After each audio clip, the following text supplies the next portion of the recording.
다 같이 한 목소리로 합독하시겠습니다. 사마리아 여자 한 사람이 물을 기르러 왔음에 예수께서 물을 좀 달라 하시니 이는 제자들이 먹을 것을 사러 그 동네에 들어갔음이러라. 사마리아 여자가 이르되 당신은 유대인으로서 어찌하여 사마리아 여자인 나에게 물을 달라 하나이까 하니 이는 유대인이 사마리아인과 상종하지 아니함일러라. 아멘. 오늘 저는 읽으신 본문의 말씀을 가지고 논리에 담기지 않는 그 은혜, 논리에 담기지 않는 그 은혜, 이러한 제목을 가지고 함께 은혜를 나누어 보고자 합니다. 수가성 여인을 벌써 세 번째 알아보고 있습니다. 파고 또 파고 안 나올 때까지 한번 파보겠습니다. 예수님께서 사마리아 여인에게 하신 물을 좀 달라라는 요청에 그 여인이 반문합니다. 어찌하여 유대인인 당신이 사마리아 사람인 나에게 물을 달라고 하나이까? 라고 말입니다. 여기서 어찌하여 라는 말을 원문으로 보면 어떻게 라는 의미를 담고 있습니다. 어떻게 나에게 물을 달라 할 수 있습니까? 라는 말입니다. 그러기에 그 여인의 말에는 어떻게 그런 요구를 하실 수 있습니까? 당신은 내가 사마리아인인 것을 알지 못하십니까? 라는 뜻이 그 사마리아 여인의 말에 담겨져 있다라는 것입니다. 우리가 이 질문을 이해하기 위해서는 먼저 사마리아인과 유대인의 관계를 잘 이해하고 있어야 합니다. 그들의 관계는 매우 경직된 관계였습니다. 그들의 역사를 살펴보면 그 이유를 알 수 있습니다. 이스라엘이라는 나라는 솔로몬 왕이 죽은 후에 북왕국 이스라엘과 남왕국 유다로 나누어지게 됩니다. 마치 남북이 우리나라처럼 남북이 나뉘어진 것처럼 북이스라엘과 남유다로 나뉘어지게 됩니다. 그렇게 나누어진 후에 북이스라엘이라는 나라는 아수르라는 나라에 의해 멸망하게 되고 남유다라는 나라는 바벨론이라는 나라에 의해 멸망하게 됩니다. 북이스라엘을 정복한 아수르라는 나라는 정복한 여러 국가들을 완전히 멸절하기 위해 정복한 국가들의 민족성과 그들의 사상까지도 완전히 없애버리는 그러한 정책을 펼쳤습니다. 우리나라의 비유하면 뭐죠? 민족, 문화, 말살 정책 들어보셨죠? 우리 학창시절에 들어보죠. 민족, 문화, 말살 정책. 이와 같은 정책을 아수르가 펼쳤다라는 것입니다. 그래서 아수르는 정복하는 지역마다 여러 민족이 섞여 살게 하는 그러한 정책을 펼침을 통해 각 민족의 특성과 혈통을 완전히 없애버리려고 했다라는 것입니다. 예전에 우리 사극 같은 거 보면 피가 남잖아요. 마지막 남은 씨, 그 씨가 나중에 커가지고 복수를 하는 그러한 일들이 무슨 소설이라 그러죠? 무협지 소설 이런 데 보면 나오잖아요. 그런 것을 방지하기 위해서 아예 그냥 씨를 말려버리는, 아예 피가 섞여버리게 만드는 그러한 정책을 펼쳤다라는 것입니다. 북이스라엘의 수도였던 사마리아도 그와 같은 일을 겪어야만 했습니다. 원래 살고 있던 사람들의 일부는 다른 곳으로 이주시켜버리고 다른 지역 사람들을 데려오는 식으로 각기 다른 민족이 섞여 살 수밖에 없도록 만들었다라는 것입니다. 그래서 아수르는 사마리아의 유력한 사람들은 모두 다 잡아가 버리고 다른 지역 사람들을 이주시켜서 남은 백성들과 섞여 살게 했고, 이렇게 혼혈로 생겨난 사람들이 바로 우리가 사마리아인이라고 부르는 그러한 사람들이었다라는 것입니다. 사마리아는 그냥 지역이고 사마리아인은 그냥 그 지역에 사는 사람을 의미하는 것이 아니라 혈통이 섞인 사람들을 사마리아인이라고 그렇게 불렀다라는 것입니다.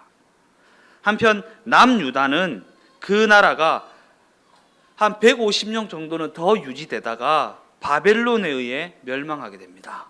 물론 유다 사람들도 바벨론으로 많이 끌려가기는 했지만 그들은 그 혈통을 유지할 수는 있었고, 예루살렘으로 그 혈통을 유지한 채 돌아온 사람들을 우리는 유대인이라 부르는 것입니다. 유대인. 이들은 혼혈이었던 사마리아 사람들을 이방인보다 더 괄시의 대상으로 삼았습니다. 즉 사마리아인은 그 근본이 유대인과 같았음에도 불구하고 다른 민족의 피가 섞였다는 이유로 유대인들에게 경멸의 대상이 되었다라는 것입니다. 그들이 어찌나 심하게 경멸했던지 당시에는 유대인이 그 집안에 사마리아 사람을 들이게 되면 그 집 아이를 노예로 삼을 수 있을 정도였습니다. 그냥 사마리아 사람을 들이기만 하면 그 집 아이는 노예가 되는 것입니다. 그 정도로 사마리아 사람들을 경멸했다라는 것입니다. 또한 유대인들은 율법의 요구에 따라 돼지고기를 쳐다보기만 해도 자신이 부정해진다 생각하여 돼지고기를 견딜 수 없을 만큼 꺼려했다. 저는 돼지고기가 너무 좋은데요. 저는 돼지고기 정말 좋아하는데 삼겹살 구워 먹으면 정말 맛있는데 이들은 돼지고기 그 발굽이 있는 동물에 대한 어떤 부정한 그러한 율법의 요구에 따라 돼지고기를 쳐다보기만 해도 부정해진다 생각해서 돼지고기를 꺼려했던 자들인데, 유대인들은 사마리아인과 한 식탁에서 식사를 같이 하는 것만으로도 돼지고기를 먹는 것과 같은 것으로 여겼다. 그 정도로 사마리아인들을 경멸했다라는 것입니다.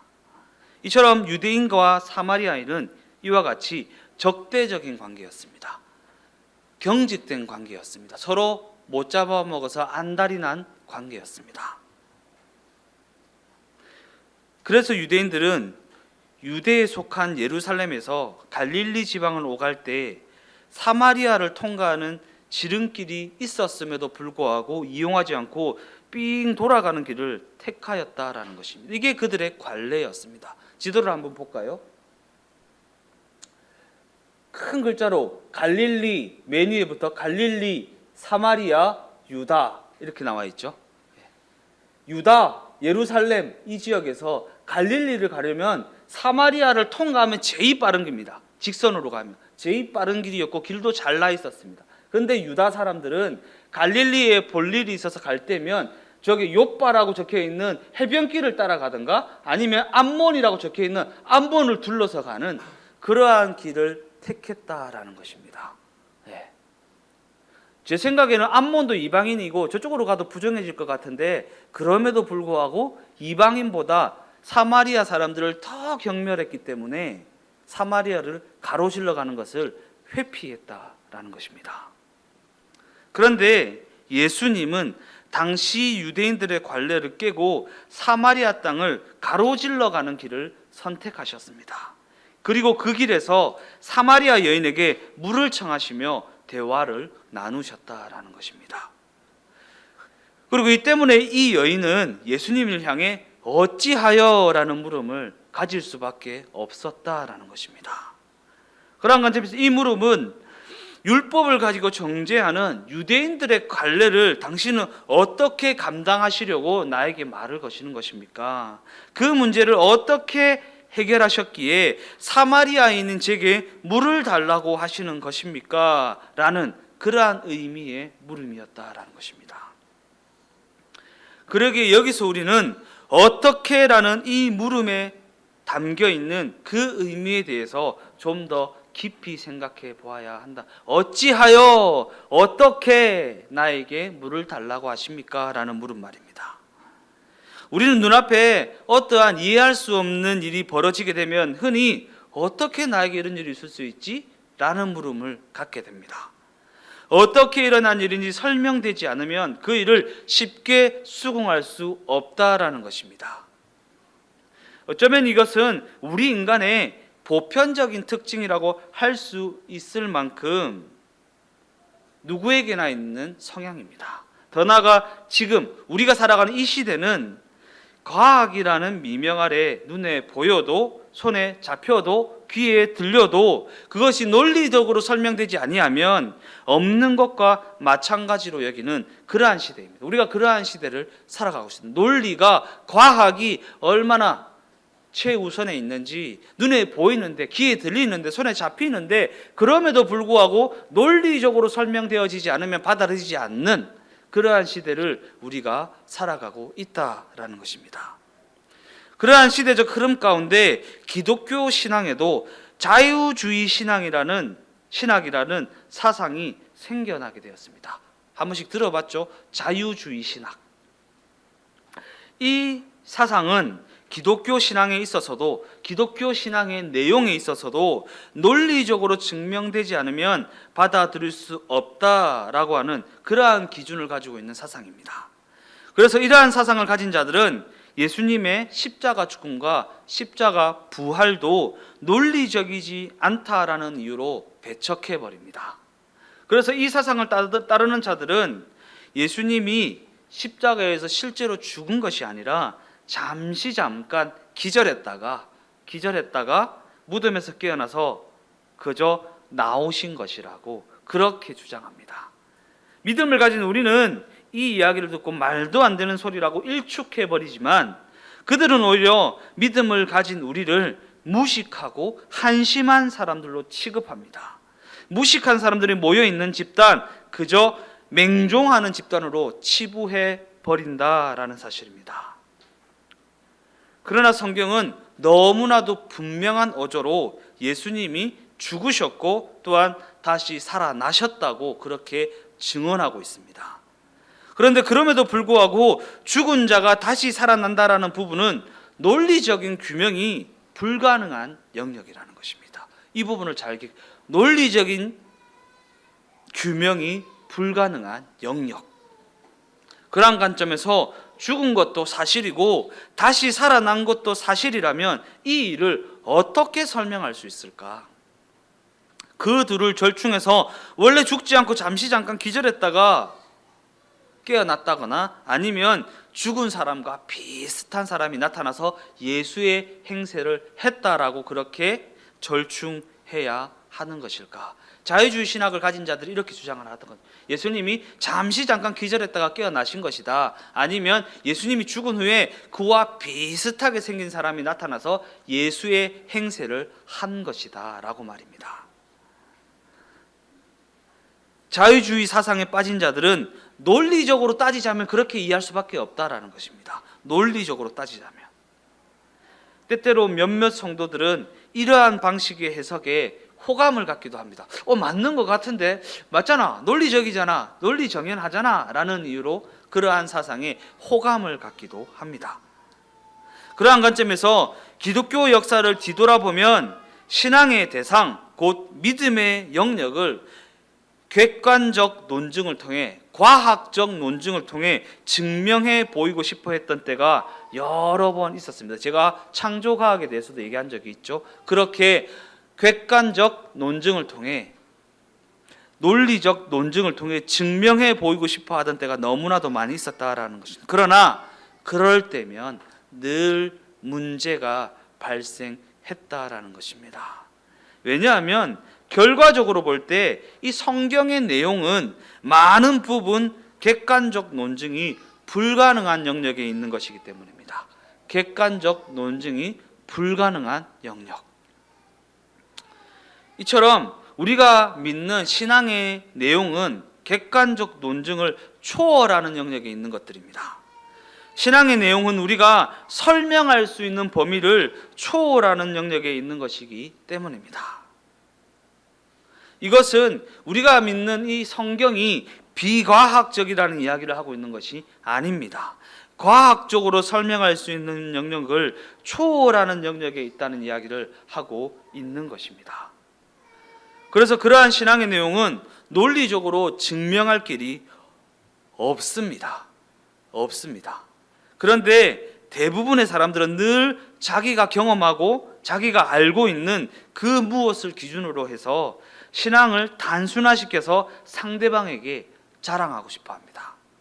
무엇인가를 자랑하기 위해서는 그것을 단순화시키고 객관화시키고 논리화시켜야 하기 때문입니다. 즉 그것을 자랑하기 위해서는 그 원리가 나에게뿐만 아니라 너에게도 적용된다라는 것을 주장해야 되기 때문입니다. 이것은 나에게뿐만 아니라 너에게도 적용되는 원리야라는 것을 이야기해야 하기 때문입니다. 신앙은, 이 신앙이라고 하는 것은 객관적 논증, 곧 누구에게나 적용되는 것이 아닐 때가 너무나도 많이 있음에도 불구하고 신앙을 가졌다고 하는 많은 사람들이 자기가 경험한 것을 기준으로 하여 이 신앙의 내용을 단순화시켜서 그것을 자랑하려고 한다라는 것입니다. 그래서 이런저런 논리를 동원해서, 경험을 동원해서, 경험에서 비롯된 그 기준을 가지고 이것 봐라, 내 말이 맞지? 그렇게 하면 되지? 라는 식으로 성경의 내용이 자신의 경험에 의해, 자신의 기준에 의해 증명된 것처럼 그렇게 자랑하려고 한다라는 것입니다. 본문에서 사마리아 여인도 인간의 이러한 보편적 특징을 보이고 있습니다. 이미 예수님께서 오셔서 자신 앞에 서시고 자신 앞에 보여지셔서 자신에게 물을 좀 달라고 말씀하고 계시는데, 어떻게 유대인인 당신이 사마리아인 나에게 말을 걸 수 있습니까? 라고 말하면서 예수님을 향해 자초지종을 설명하시오. 논리에 맞게 설명해 보시오. 어떻게 유대인인 당신이 나에게 말을 걸고 있는지 한번 설명해 보시오. 라고 하는 어리석은 질문을 하고 있다. 이미 물을 달라고 하고 있는데, 이미 와 계신데, 이미 당신 앞에 서 계신데 말입니다. 우리 모두가 이러한 실수를 얼마나 많이 저지르며 살아가고 있는지 모릅니다. 삶의 현장 가운데 늘 동행하셔서 우리를 인도하시는 예수님의 일하심을 향해 어떻게 이런 일이 있을 수 있는 것이지? 라고 물음을 갖게 된다라는 것입니다. 그래서 막 논리를 이래서 이럴 거야, 저래서 저랬을 거야, 내가 기도를 많이 했으니까 이랬을 거야, 내가 성경을 많이 읽었더니 이런 일이 있었던 거야, 내가 예배를 빠지지 않고 드렸더니 이런 일이 있었던 거야 라고 하면서 헛다리를 짚습니다. 헛다리를 짚습니다. 그게 아닙니다. 그저 오신 것입니다. 그저 역사하신 것입니다. 논리에 담기지 않는 은혜를 베풀어 주신 것입니다. 답을 찾으려고 하지 마십시오. 예수님이 그저 우리를 사랑하셔서, 하나님이 세상을 이처럼 사랑하셨다라는 것 자체가 말이 안 되잖아요. 말이 안 되잖아요. 사랑할 건덕지가 없는데 우리를 사랑하셔서 이 땅에 오심으로 말미암아 우리를 구원하셨다라는, 이게 논리적이지 않습니다. 근데 우리는 무엇인가 좋은 일이 있으면, 내가 기도를 많이 했더니 이런 일이 있었는갑다, 내가 예배를 많이 했더니 저 친구가 저렇게 교회를 핍박하더니, 그 엄마가 그렇게 기도하더니 이렇게 예수를 믿게 되었다라는 식으로 논리를 자꾸 만들려고 합니다. 아니요, 그게 아니라 하나님이 그저 논리에 담기지 않는 은혜를 베풀어 주셨을 따름입니다.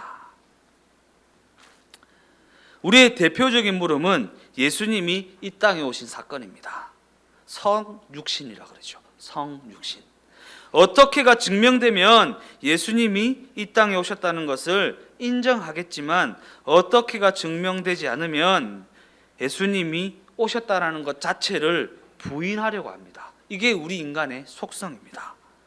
우리 모두에게 신앙의 내용을 이런 식으로 증명하려는 경향이 있다라는 사실입니다. 그러나 우리에게는 이미 일어난 역사적 사실이 있습니다. 논리적으로 설명할 수는 없지만 이 일은 이미 벌어졌습니다. 무엇입니까? 예수님의 십자가 죽음과 죽음 이기신 부활의 사건입니다. 역사적 사실입니다. 증명할 수는 없지만, 설명할 수는 없지만 역사적 사실입니다.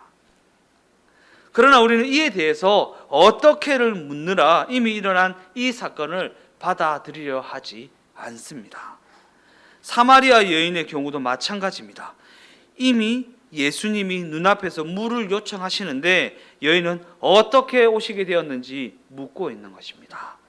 어떻게가 해결되지 않으면, 논리적으로 설명되어지지 않으면 사실일 수가 없다라는 것입니다. 아마 예수님이 유대인이 아닐 거야 라는 식으로 의심을 하는 것입니다. 요한복음 3장 4절 말씀입니다. 니고데모가 이르되 사람이 늙으면 어떻게 날 수 있사옵나이까? 두 번째 모태에 들어갔다가 날 수 있사옵나이까? 사마리아 여인처럼 니고데모도 어떻게를 묻고 있습니다. 어떻게에 갇혀 있습니다. 어떻게 거듭날 수 있습니까? 어떻게 모태에 엄마 배에 다시 들어갔다가 나올 수가 있는 것입니까? 라고. 그런데 이 질문을 자세히 들여다보면 단순히 논리를 따지는 질문이 아닙니다. 단순히 논리를 따지는 질문이 아닙니다. 어쩌면 자존심의 문제이기도 합니다. 자존심의 문제예요. 왜냐하면 본래 우리 인간에게는 하나님의 은혜를 거부하고자 하는 자존심이 있기 때문입니다. 하나님이 거저 주시는 그 은혜를 거부하고자 하는 자존심이요. 이 일이 어떻게 이루어졌는지 납득하여 그 자리에 내가 스스로 갔으면 갔지 하나님의 선물이라는 그 은혜가 나를 이끌고 있다는 것은 용납하기 싫어하는 그 자존심이 우리 안에 있다라는 것. 내가 기도 많이 해서 응답받은 것은 오케이. 왜? 내가 기도 많이 했으니까. 근데 거저 주시는 은혜가 나를 이끌어 이 자리에 도달하게 했다라는 것은 받아들이기 싫어하는 자존심이 우리 인간에게 있다라는 것입니다.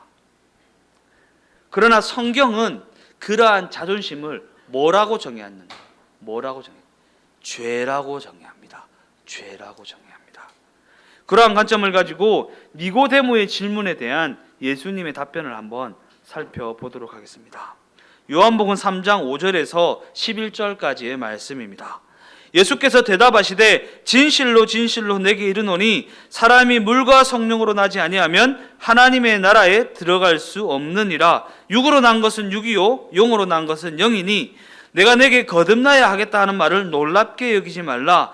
바람이 임의로 불매 네가 그 소리는 들어도 어디서 와서 어디로 가는지 알지 못하나니 성령으로 난 사람도 다 그러하니라. 니고데모가 대답하여 이르되 어찌 그러한 일이 있을 수 있나이까? 예수께서 그에게 대답하여 이르시되 너는 이스라엘의 선생으로서 이러한 것들을 알지 못하느냐? 진실로 진실로 내게 이르노니 우리는 아는 것을 말하고 본 것을 증언하노라. 그러나 너희가 우리의 증언을 받지 아니하는도다. 예수님이 성령님과 더불어 아는 것을 말씀하시고 본 것을 증언하고 계시는데도 우리는 어떻게 된 것인지 알려달라고. 아는 것, 이미 알고 있는 것을 말하고 보고 있는 것을 여기 성경책이 있어 라고 말하고 있는데 거기 성경책이 왜 어떻게 있느냐고 이런 식으로 질문을 하고 있다라는 것입니다. 이는 우리 인간이 본질상 하나님 앞에 은혜를 구할 마음이 없는 존재이기 때문입니다. 본질상 우리가 예수님을 전할 때 가장 크게 부딪히는 문제는 무엇입니까? 우리 인간이 하나님 앞에 은혜를 구해야 하는 존재라는 점을 전할 때에 큰 문제에 부닥치게 됩니다. 은혜 필요 없는데요? 라고. 이만하면 괜찮은데요? 라고. 내가 어떠한 상황에 어떠한 처지에 있다는 것을 알지 못하면 예수님이 그 큰 은혜를 베푸시는데도 괜찮은데요? 살만한데요? 문제 없는데요? 라고 말합니다. 자신이 어떠한 처지에 있는 것을 알지 못하기 때문에. 우리 인간은 하나님 앞에 우리가 은혜를 구걸해야 하는 존재라는 것을 받아들이지 못합니다. 견디지 못합니다. 그래서 그 상황을 조금 포장해서 이런 식으로 말합니다. 예수님께 부끄러운 것이 너무 많습니다. 하나님 앞에 이런 꼴로 나가도 되는지 모르겠습니다 라는 생각을 하는 경우가 많이 있습니다. 그죠? 저는 예수님 앞에 못 나가요. 참 추악하거든요. 참 더럽거든요 라고 말입니다. 얼핏 보면 이 생각이 기특한 생각처럼 보이기도 하지만 이 생각의 뒷면을 뒤돌아보면 복음을 수용하는 일에서 너무나도 큰 걸림돌이 되는 생각이 자리 잡고 있다는 것을 우리가 알 수 있습니다. 왜냐하면 이는 하나님 앞에 떳떳해져서 나오겠다. 떳떳해져서 나오겠다. 내 힘과 내 노력과 내 투자와 내 열심이라는 나의 어떠함을 가지고 하나님 앞에 도달하겠다라고 하는 허황된 자존심에서 비롯된 생각이기 때문에 이게 얼마나 악한 생각인지 아시겠죠? 저는 예수님 앞에 못 나가요. 조금 회개하고 나갈게요. 이런 식으로. 이게 얼마나 하나님 앞에 허황된 자존심인지, 얼마나 추악한 생각인지. 내 힘과 내 노력과 내 열심이라는 나의 어떠함을 가지고 하나님 앞에 도달하겠다라고 하는 생각이기 때문입니다. 그러나 예수님은 다음과 같이 선언하십니다. 니고데모를 향해 너는 할 수 없지만 하나님은 할 수 있다. 사마리아 여인을 향해 어떻게 된 것인지 알려 하지 말고 일어난 일을 그저 선물로 좀 받으라. 선물로 좀 받으라 라고 선언하고 계시는 것입니다. 이는 우리 모두에게도 동일하게 해당되는 선언입니다. 왜냐하면 우리 모두는 본성적으로, 본질적으로 그 은혜를 거부하는 존재이기 때문에 조금만 살만하면 그 은혜를 거부합니다. 조금만 잘 나가면 그 은혜를 거부합니다. 나 이만하면 살만한데, 이만하면 괜찮은데 라는 생각에 빠지는 추악한 존재가 바로 우리 인간이라는 것입니다. 우리 모두는 하나님이 하나님 되신다라는 사실을 쉽사리 받아들이지 않습니다. 우리 모두는 우리가 그분께 은혜를 구해서 영생, 곧 영원한 생명을 허락받아야 하는 존재라는 사실을 인정하려 하지 않는다라는 것입니다. 그러한 관점에서 우리에게 가장 필요한 것은 그 무엇보다 먼저 우리 스스로가 그러한 존재라는 것을 인정하는 것입니다. 나 자신이 어떠한 처지에 놓여 있는지를 직면하는 일입니다. 그것을 직면해야 그 은혜가 은혜될 수 있기 때문입니다. 사마리아 여인 이야기에서 이 사실이 너무나도 분명해집니다. 요한복음 4장 39절 말씀입니다. 여자의 말이 내가 행한 모든 것을 그가 내게 말하였다 증언하므로 그 동네 중에 많은 사마리아인이 예수를 믿는지라. 사마리아 여인은 어떻게 된 일인지 알게 되어서가 아니라 예수님이 자신의 현실을 보게 하신 그 일을 통해 하나님 앞에 항복하게 됩니다. 예수님 앞에 항복하게 됩니다. 어떻게 된 일인지 자초지정을 알아서가 아니라 예수님께서 자신의 처지가 어떠한 처지에 있는지를 보게 하시는 그 일을 통해 예수님 앞에 항복하게 되었다라는 것입니다. 즉 예수님이 자신을 어떻게 찾아오셨는지 알게 되어서가 아니라 자신이 처한 현실을 뼈아프게 지적받고 분명히 깨닫게 됨으로 말미암아 예수님 앞에 항복하게 되어졌다라는 것입니다. 우리가 기독교 신앙의 내용과 성경의 내용에 대해 알아갈 때에 우선적으로 떠올려야 할 부분은 성경이 진리, 곧 사실을 전하고 있다는 사실입니다. 사실을 전하고 있다는 부분. 그러한 관점에서 성경은 하나님이 천지 만물을 창조하셨다라고 증언합니다.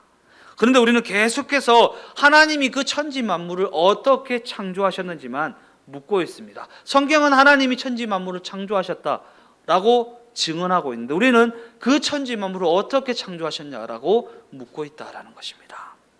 자꾸 어떻게라는 질문에 갇혀 있는 것입니다. 그것이 해결되지 않으면 그 사실을 믿을 수 없다라고 계속해서 자존심을 내세우고 있는 것입니다. 그것만 이해되면 나머지는 다 믿겠다고 말하지만 그것은 우리가 죽기 전에는 확실히 알 수 없는 그러한 영역의 문제들입니다. 우리가 죽어서 하나님 앞에 대면하지 않고서는 알 수 없는 영역입니다. 그러기 어쩌면 이는 하나님 앞에 항복하고 싶지 않다라는 고집을 부리고 있는 것입니다. 그러기 이는 죽기 전에는 계속해서 의심하며 결코 항복하지 않겠다라는 인간의 어떠한 고집을 보여주는 대목입니다. 더 나아가 이것이 바로 우리가 하나님의 말씀인 성경을 대하는 자세입니다. 그러나 성경은 논리적으로 설명되지 않는 이야기들로 너무나도 가득히 채워져 있다라는 것입니다. 대표적인 구절이요. 창세기 1장 1절. 태초에 하나님이 천지를 창조하시니라. 이 선언 뒤에는 별다른 설명이 없습니다. 어떻게 만드셨는지 설명하고 있지 않다라는 것입니다. 그런데 우리 인간은 참으로 어리석게도 2000년이 지난 지금까지도 어떻게를 알려달라며 떼를 쓰고 있는 것입니다. 그리고는 성경의 내용을 객관적으로 증명할 수 없으니 하나님의 계심도 믿을 수 없다라고 억지 주장을 펴는 것입니다. 계속적으로 어떻게라는 질문에만 머물러 있는 것입니다. 그러나 우리가 이 자리에 있게 된 것은 어떻게가 해결되었기 때문이 아닙니다. 혹시 어떻게가 해결되어서 이 자리에 나오게 되신 분이 있나요? 하나님이 천지 만물을 어떻게 창조하셨는지 알게 되셔서, 어떠한 성분을 가지고 창조하셨는지 알게 되셔서 이 자리에 나오신 분이 있나요? 없습니다. 없습니다. 우리는 사마리아 여인과 같은 자리에 있는 자들이었기 때문입니다. 우리는 사마리아 여인과 같은 자리에 있어서 예수님이 우리의 처지를 알게 하셔서 이 자리에 나오게 된 자들이기 때문입니다. 아무런 기대 없이 그저 물이 필요해서 물을 길러 왔을 뿐인데, 예수님을 만난 마음이 있었던 것이 아닌데, 스스로가 예수님을 찾은 것이 아니라 예수님이 우리를 찾아와 만나 주셨을 뿐인데 우리는 예수님을 믿게 되었다라는 것입니다. 우리는 그 일을 어떻게 이루셨는지 알지 못합니다. 어떻게 내가 예수님을 믿게 되었는지 알지 못합니다. 그래서 누군가가 하나님이 정말 계시는지, 예수님이 정말 살아계신지 따져 물으면 논리적으로 답하지 못하는 것은 질문한 사람에게는 객관적으로 설명해야 하기 때문입니다. 뜬구름 잡는 얘기를 하면 무슨 말도 안 되는 소리야 라는 소리를 듣게 될 것이기 때문입니다. 그러나 너무나도 분명한 사실은 우리는 예수님이 오심으로 말미암아 내가 누구인지, 인간이 무엇인지, 우리가 살아가는 이 세상은 무엇인지에 대해 알게 되었다라는 것입니다. 더 나아가 어떻게 믿게 되었는지 논리적으로 설명할 수는 없지만 우리는 하나님이 계시다는 것과 죽음 이후의 삶이 있다는 것을 알고 있다라는 것입니다. 알고 있다. 결론적으로 말씀을 마무리하겠습니다. 아무것도 알지 못한 채 너무나도 비참한 삶을 살아가던 사마리아 여인이 예수님에게 어떻게 나에게 물을 달라 하십니까? 라고 했던 질문은 어쩌면 우리가 예수님에게 하고 있는 질문이기도 합니다. 어떻게 나에게 이런 일이 있을 수 있습니까? 어떻게 이런 일이 발생할 수 있습니까? 어떻게 참으로 부끄럽고 참으로 쑥스러운 질문이지만 그에 대한 예수님의 답변은 기독교 신앙이 복음이라는 것을 증언합니다. 예수님이 믿어진 것이 복과 은혜라고 우리로 하여금 예수님을 찬양하게 만드는 답변입니다. 더 나아가 그 답변 때문에 우리는 하나님을 찬양하게 되는 것이고, 이 사실 때문에 우리는 하나님의 영광의 찬송이 될 수밖에 없다라는 것입니다. 이것이 우리의 모습이고 우리가 처한 정황이라는 것을 밝히 알게 됨으로 말미암아 마음속 깊은 곳에서부터 진정한 항복이 있게 되기를 예수님의 이름으로 축원드립니다.